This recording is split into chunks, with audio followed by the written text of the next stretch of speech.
Tom Bradford wiped the grease from his hands as the summer sun painted his small repair shop in shades of amber. At 58, he'd spent 30 years fixing engines in this quiet farming town, and he thought he'd seen everything life could throw at him. The afternoon had been slow. Just another Tuesday where time seemed to move like honey. He was closing up when he heard it. Tires screeching. Then a sickening crash that made his heart jump. Tom ran toward the sound. A blue SUV had veered off the highway and slammed into the old oak tree by Miller's Field. Smoke was already curling from under the hood, and his stomach dropped when he saw the orange glow beneath. He didn't think. He just moved. Inside, a young woman named Sarah, maybe 30 years old, was slumped over the wheel, dazed and bleeding from her forehead.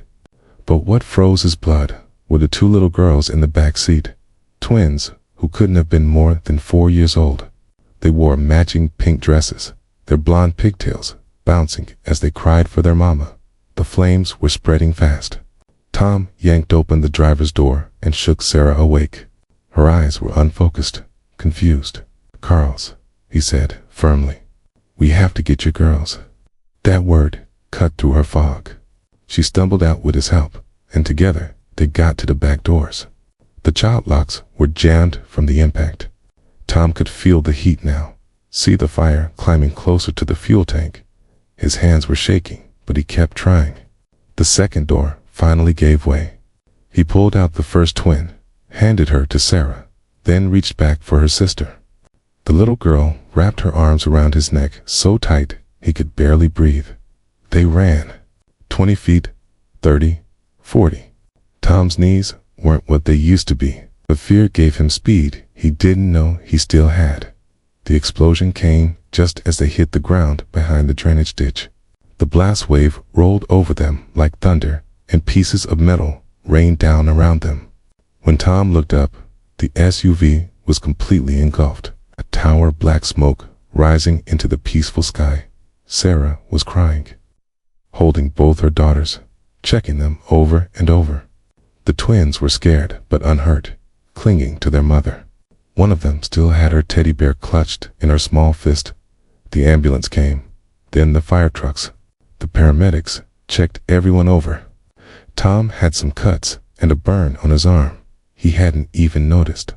Sarah had a concussion but would be fine. The girls were miraculously unharmed.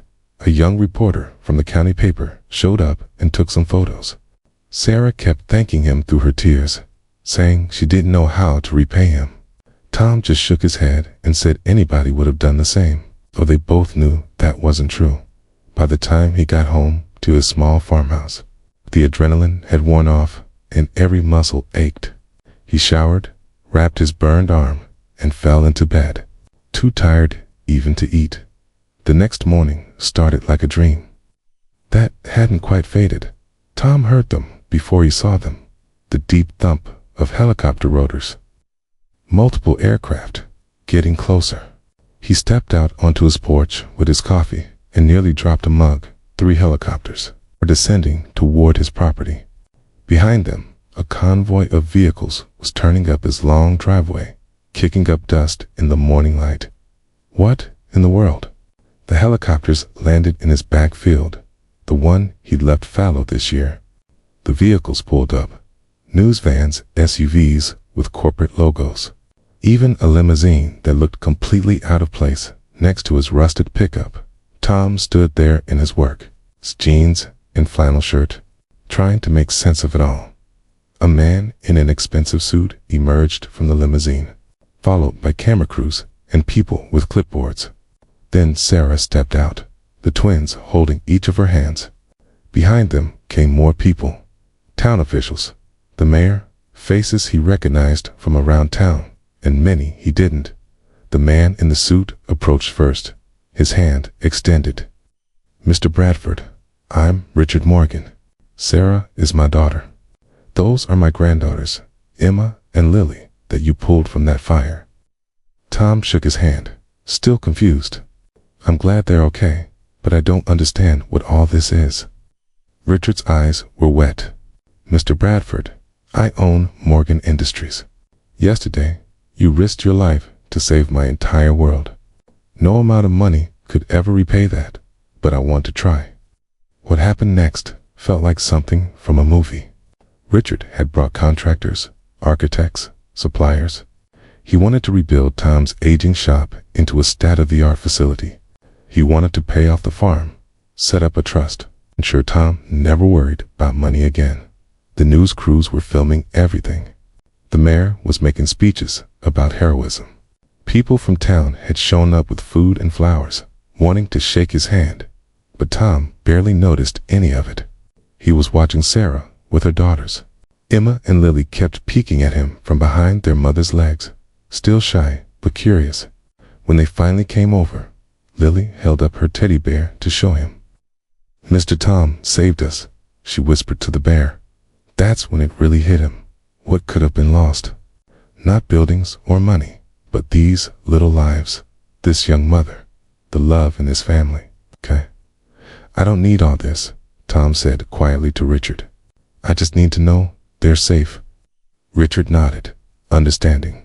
"They are, because of you. But please, let me do this. Let me give back to the man who gave me everything." In the end, Tom accepted some help with the shop and the farm. The rest, he asked to be put toward the volunteer fire department and a scholarship fund for local kids. It wasn't about reward. It was about making sure good things came from that terrible moment. Over the following months, Tom's life changed in ways he never expected. The shop was rebuilt, more customers came, and he even hired 2 young mechanics to help with the work. But the best part was the friendship that formed with Sarah's family. The twins would visit on weekends, and Tom found himself building a swing set, teaching them about engines, listening to their endless stories. He'd never had children of his own. And these little girls filled a space in his heart he hadn't known was empty. One evening, as the sun set over his field, Tom sat on his porch watching Emma and Lily chase fireflies. Sarah sat beside him, her head fully healed now. "You know what I think about sometimes?" she said softly. "How one person's choice to act, to help, can ripple out and touch so many lives." Tom nodded. He thought about that too. How in a single moment, everything can change. How courage doesn't always feel like courage when you're in it, just like doing what needs to be done. "I was just glad I was there," he said. Sarah smiled. So were we. The fireflies danced in the twilight, and somewhere in the distance, a helicopter passed overhead, its lights blinking against the darkening sky.